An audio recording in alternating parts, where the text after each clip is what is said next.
আসসালামু আলাইকুম, সবাইকে স্বাগত জানাচ্ছি। এই মুহূর্তে আমরা সিলেটের জকিগঞ্জ উপজেলার মৌলভী সাইরাল উচ্চ বিদ্যালয়ে এই মুহূর্তে আছি।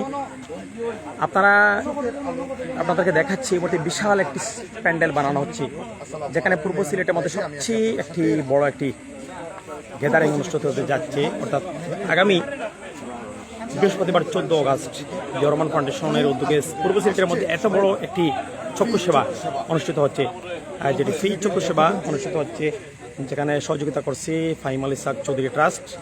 বিশাল একটি প্যান্ডেল, সেখানে রহমান ফাউন্ডেশনের ঢাকা থেকে নেতৃবৃন্দ আসবেন এবং বাংলাদেশের দেশ সেরা চিকিৎসকরা এখানে আসবেন। তারা এই জায়গায় এসে জকিগঞ্জ কানাইঘাটের চিকিৎসকদেরকে তারা সেবা দেবেন। দেখতে পাচ্ছেন এই মুহূর্তে বিএনপির নেতৃবৃন্দরা এসেছেন, তারা এই মুহূর্তে পরিদর্শন করতে এসেছেন। আমি যদি দেখাই একটু প্যান্ডেলের অবস্থা থেকে, এটি মৌলভী সাইরাল উচ্চ বিদ্যালয়। এই জায়গায় আগামী বৃহস্পতিবার 14 আগস্ট এখানে চক্ষু সেবা অনুষ্ঠিত হবে, ফ্রি চক্ষু সেবা। ফাহিম আল ইসহাক চৌধুরী ট্রাস্ট, যেটি আমাদের এই জকিগঞ্জ কানাইঘাটের অবহেলিত মানুষের পাশে কাজ করছে দীর্ঘ কয়েক বছর থেকে। এই মুহূর্তে বিএনপি নেতৃবৃন্দরা এসেছেন এবং সাথে তার দলের অনেক নেতাকর্মীরা এসেছেন। অর্থাৎ রহমান ফাউন্ডেশন এবং ফাহিম আল ইসহাক, রহমান ফাউন্ডেশনের উদ্যোগে এবং ফাহিম আল ইসহাক চৌধুরী ট্রাস্টের সহযোগিতায় এই চক্ষু সেবাটি অনুষ্ঠিত হচ্ছে। আর সেখানে আজকে এই মুহূর্তে মাঠ পরিদর্শন করতে এসেছেন সংযুক্ত আরব আমিরাত বিএনপির আহ্বায়ক যোগেন্দ্রের কৃতি সন্তান জাকির হোসেন, এবং সেখানে আছেন এই জনপদের আরেক কৃতি সন্তান সিলেট জেলা বিএনপির যুগ্ম সাধারণ সম্পাদক সিদ্দিকুর রহমান পাপলু। আমরা আসলে তারা কি জন্য এসেছেন এবং তাদের পরিদর্শনে একটু বিস্তারিত জানবো। সেখানে এই যে মেন সড়কের পাশেই তারা এই মুহূর্তে এসেছেন, যেখানে ট্রাস্টের ভাইস চেয়ারম্যান সেলিম চৌধুরী এসেছেন। এখানে স্কুলের প্রধান শিক্ষক তিনিও আছেন, সাব্বির স্যার তিনিও আছেন। একটু যদি আমি আশপাশের অবস্থা থেকে, বিশাল একটি প্যান্ডেল বানানো হচ্ছে এখানে। আগামী 14 তারিখ অর্থাৎ বৃহস্পতিবার ফ্রি চক্ষু সেবা অনুষ্ঠিত হবে। একটু যদি আমরা একটু কথা বলবো, আসলে দায়িত্বশীল যারা আছেন তাদের সাথে একটু কথা বলার আমরা চেষ্টা করবো, তাদের কি প্ল্যান নিয়ে এসেছেন। একটু যদি পাপু আপনি একটু বলতেন, আসলে এখানে বড় একটি কর্মযোগ্য আমরা দেখতে পাচ্ছি যে 14 তারিখ বৃহস্পতিবার এখানে কি হতে যাচ্ছে, এত বিশাল একটি প্যান্ডেল, এবং আপনারা কি প্ল্যান নিয়ে এসেছেন একটু যদি আপনি বলতেন।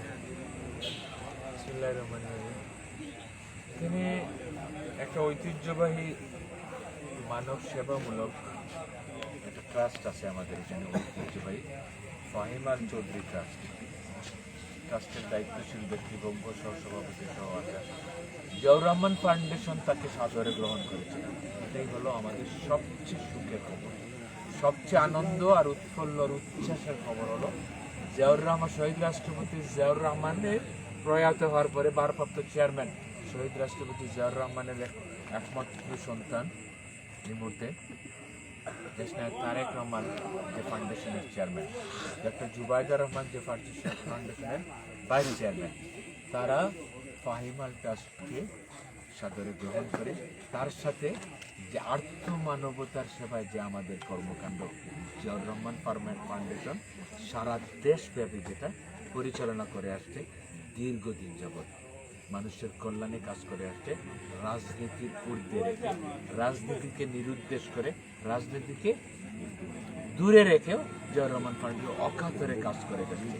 সেই জিয়াউর রহমান ফাউন্ডেশন আরেকটি মানব সেবাকারী, আর্থমানবতার সেবায় নিয়োজিত আরেকটি সংগঠন, জকিগঞ্জ ভিত্তিক এবং কানাইঘাট ভিত্তিক, পূর্ব সিলেট ভিত্তিক একটা সংগঠন হল ফাহিম আল চৌধুরী। তাকে জিয়াউর রহমান ফাউন্ডেশনের সাথে মার্চ করা হয়েছে, যাতে মানব কল্যাণে একটি সঠিক ভূমিকা এই অঞ্চলে, এই জনপদে একটা স্তম্ভ ভূমিকা রাখা যায়, একটা স্তম্ভ রাখা যায়, সেই স্বপ্ন নিয়েই আজকের এই আয়োজন। আগামী 14 তারিখ আপনারা দেখতে পারবেন ভোর সকাল থেকে মানুষের চিকিৎসা সেবা দিতে শুরু করবে জিয়াউর রহমান ফাউন্ডেশন ফাহিম আল চৌধুরী ট্রাস্টের আয়োজনে। আমরা দুইটি জিয়াউর রহমান ফাউন্ডেশন এবং ফাহিম আল চৌধুরী ট্রাস্টের উত্তরোত্তর সমৃদ্ধি কামনা করে এই জনপদের মানুষের পাশে যেন দুটি সংগঠন আগামীতে যৌথভাবে তাদের কর্মকাণ্ড পরিচালনা করে মানুষের দ্বার গোড়ায় পৌঁছাতে পারে। ধন্যবাদ। তো আমরা সংযুক্ত আরব আমিরাত বিএনপির আহ্বায়ক, যিনি 14 বছর বাংলাদেশের মাটিতে আসতে পারেনি বিগত সরকারের আমলে, যিনি গেল কয়েকদিন আগে বাংলাদেশে আসতে পেরেছেন, তার সাথে একটু কথা বলবো। একটু যদি জাকির ভাই আপনি যদি বলতেন এই সার্বিক কর্মসূচি এবং কীরকম মানুষ এখানে সেবা নেবে, অর্থাৎ বিভিন্ন অঞ্চল থেকে কীরকম মানুষের একটু সার্বিক যদি বলতেন আপনি। ধন্যবাদ। আপনারা ইতিপূর্বে জেনেছেন এই ফাহিম আল ট্রাস্টের যে কর্মকাণ্ড ইতিপূর্বে তারা এই ধরনের প্রত্যেক বছর করে থাকে, কিন্তু এইবার হলো একটু ব্যতিক্রম। আপনারা জানেন আমাদের শহীদ রাষ্ট্রপতি জিয়াউর রহমানের নামে, এবং যেটার চেয়ারম্যান হলেন বাংলাদেশ জাতীয়তাবাদী দলের ভারপ্রাপ্ত চেয়ারম্যান দেশনায়ক জনাব তারেক রহমান, এবং উনার সহধর্মিণী হলেন এটার ভাইস চেয়ারম্যান। সুতরাং এই জিয়াউর রহমান ফাউন্ডেশনের মতো বাংলাদেশের প্রত্যন্ত জায়গায় যেভাবে মানবতার সেবায় কাজ করে যাচ্ছে, আমি মনে করি আমি এই জকিগঞ্জের একটি সন্তান হিসাবে জকিগঞ্জের মতো জায়গায়, জকিগঞ্জ খানারঘাটের মতো জায়গায় ফাহিম আল ট্রাস্টের সাথে ওনারা যে উদ্যোগ নিয়েছে এবং ওনাদের সহযোগিতার মাধ্যমে জিয়াউর রহমান ফাউন্ডেশনের কর্মকাণ্ড এই অঞ্চলে যে বিস্তর ঘটছে, সেটা আমি মনে করি এই অঞ্চলের মানুষ সৌভাগ্যবান। কারণ যেখানে রয়েছেন আগামীরা এবং ওনার পরিবারের সম্পৃক্ততা, আমি বিশ্বাস করি এই যে কর্মকাণ্ড আমরা দেখতে পাচ্ছি সেটা আগামী 14 তারিখ আপনারা নিশ্চয় আপনারা মিডিয়া এবং উপস্থিতির মাধ্যমে দেখতে পাবেন। এটা যাতে এইটাকে অনুকরণ করে আরো বিভিন্ন। যদি দর্শকদের একটু বলতেন যে কয়টার সময় থেকে রোগী আসবেন এবং কয়টা পর্যন্ত চলবে, এই বিষয়ে কিছু বিস্তারিত বলতেন।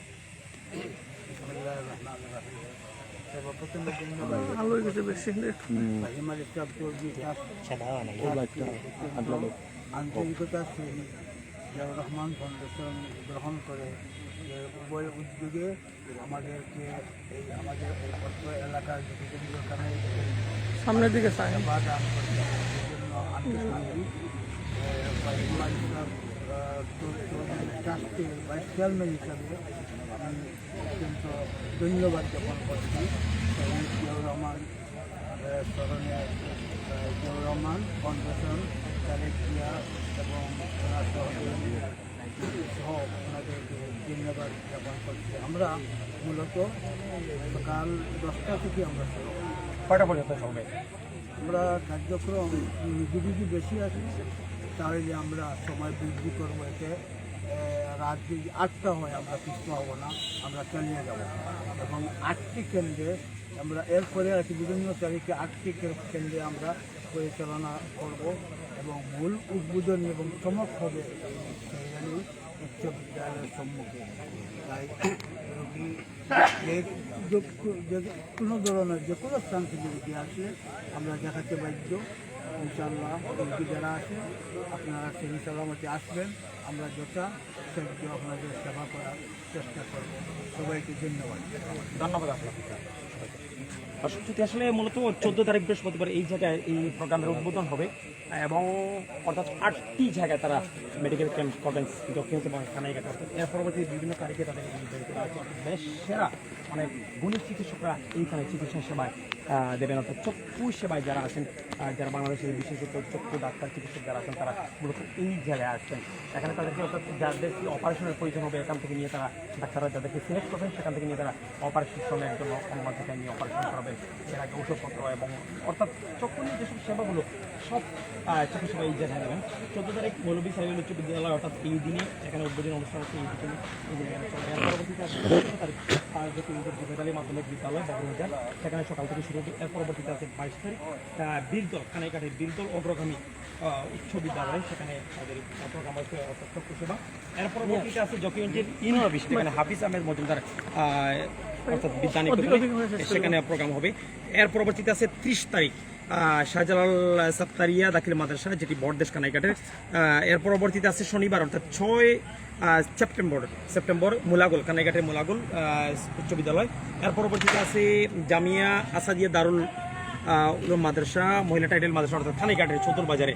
সর্বশেষ প্রোগ্রাম যেটি হবে তাদের 13 সেপ্টেম্বর জকিগঞ্জের ঈদগাহ বাজার উচ্চ বিদ্যালয় মাঠে, সেখানে অর্থাৎ চক্ষু সেবা অনুষ্ঠিত হবে। অর্থাৎ 8টি ইভেন্টে তাদের এই চক্ষু সেবাটি অনুষ্ঠিত হবে। অর্থাৎ জকিগঞ্জের মধ্যে অর্থাৎ পূর্ব সিলেটের মধ্যে এত বড় আয়োজন, এত বড় ইভেন্ট আমার মনে হয় এই জনপদের মানুষ এর আগে কখনো দেখেনি। আপনারা আগামী বৃহস্পতিবার 14 তারিখ সকাল থেকে আসবেন একটু ব্যানারগুলো যদি একটু বিল্ডিংটা যদি একটু দেখাই, এই বিদ্যাপীঠ মৌলভী সাইরাল উচ্চ বিদ্যালয়, যেখানে উপরে আছে Fahim Ali sir Chowdhury trust auditorium. এই বিদ্যাপীঠে আসবেন সিলেট যোগী সড়কের একদম সাগরী 12 হাল যেখানে রয়েছে, এই জায়গায় আপনারা আসবেন এবং এই ফ্রি চিকিৎসা সেবাটি নেবেন। এটি করছি জিওরমান ফাউন্ডেশন এবং বাস্তবায়ন করছি Fahim Ali sir Chowdhury trust. Fahim Ali sir Chowdhury trust এই জনপদের জন্য দীর্ঘদিন যাবৎ কাজ করে আসছেন। যিনি এই এলাকারই সন্তান, তিনি যুক্তরাজ্য একজন প্রবাসী, তিনি দীর্ঘদিন যাবৎ লন্ডনে সেখানে বসবাস করেন। তিনি এখানে এই মানব কার্যক্রমটি করছেন। তো সবাই ভালো থাকুন, সুস্থ থাকুন, আল্লাহ হাফিজ।